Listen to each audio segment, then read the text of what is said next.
Hello and welcome back to this segment of Arts Talk focused on the Law School Art Gallery Student Art Show. Recurring for this segment is Suzanne Fortner, and we also have joining with us another artist who's part of the show, Kate Worthington. So welcome back, Suzanne. Welcome, Kate. Thank you. Thank you for being here. So, Suzanne, let's start this segment with your discussing your third image that's part of the Law School Art Show. Okay. So like this image I had mentioned was the initial reason that I did all of these paintings, all three of them. And so this one is called The Suicide of Judas, which I wanted to capture in an abstract way that Judas in the Bible hangs himself just because of the turmoil of betraying Jesus, and he realizes the gravity of his decision. And so this painting is supposed to be, if you just look at it, it's really abstract, but the middle top image is supposed to be his feet, as if, he's hanging, and it's red, which kind of signals blood and just death, and on the side it's really busy, and so it's just a moment of pure turmoil. So, yeah.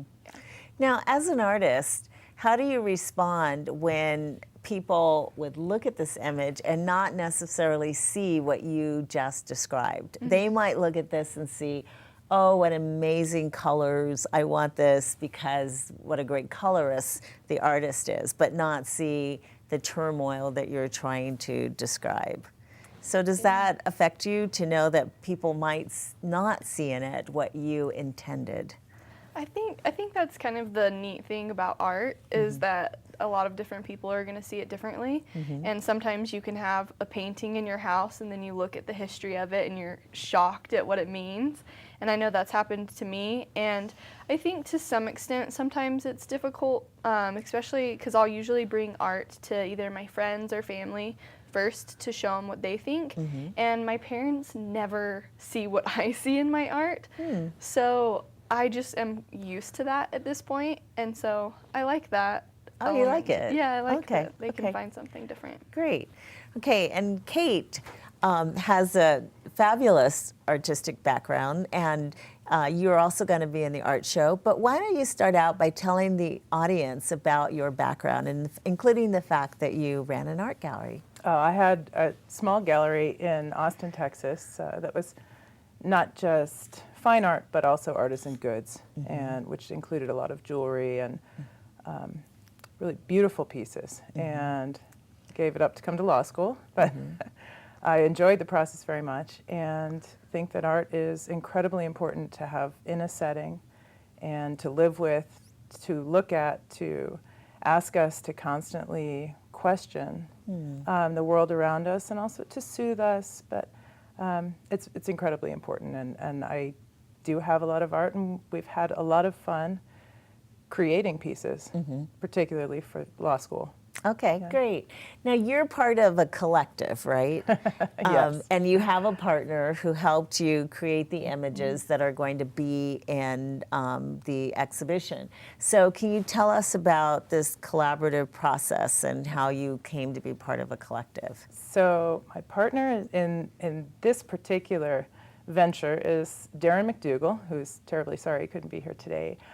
We are both 3Ls, third-year law students, and he may very well be in hearings right now. So he's doing his job. But we had such fun coming up with the idea of creating a little series of work that would ask the very simple question that's always asked of modern work.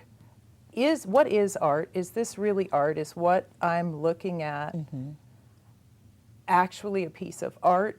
And what is it about what I'm looking at that makes me consider it art? Oh, okay. And so we decided to come up with a little series called This Is Not Art. Ah, okay. All right. Right. All right. So what is this first image? It's called Art On? Well, it's the not art, backwards and forwards. And so my portion of this piece was interesting. Yeah, Art On is actually it's signage actually. Okay. And the work underneath it is found art, and then so my job was to create the image underneath it, and that evokes maybe a piece of modern art, a snowstorm, some confusion, but perhaps nothing at all. And then Darren's job was then to create the signage on top of it. Okay.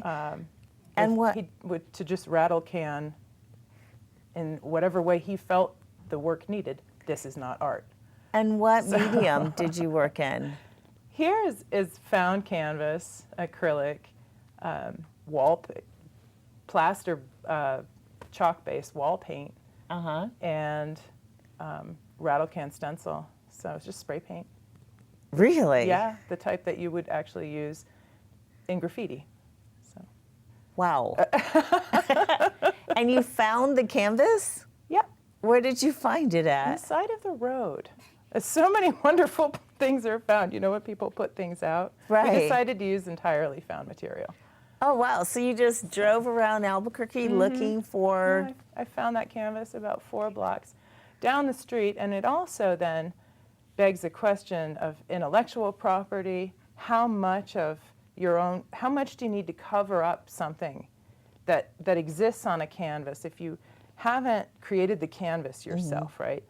How much of what was on it beforehand is the property of someone else, or is their creative input to your piece?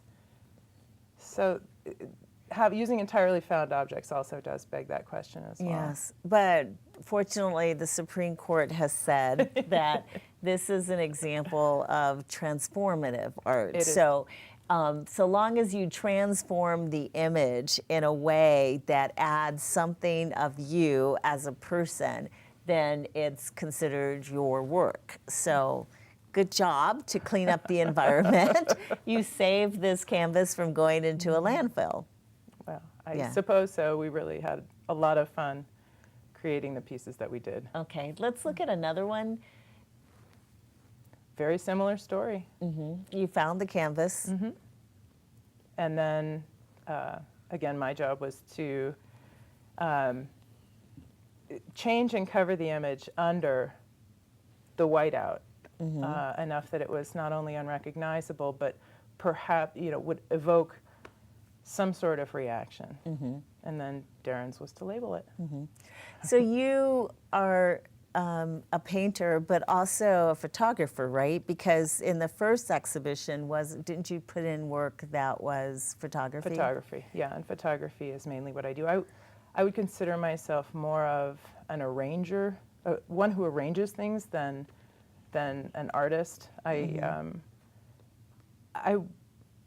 you think something out carefully enough and you put simple elements together, you can often create something that is evocative and beautiful, but is it really art?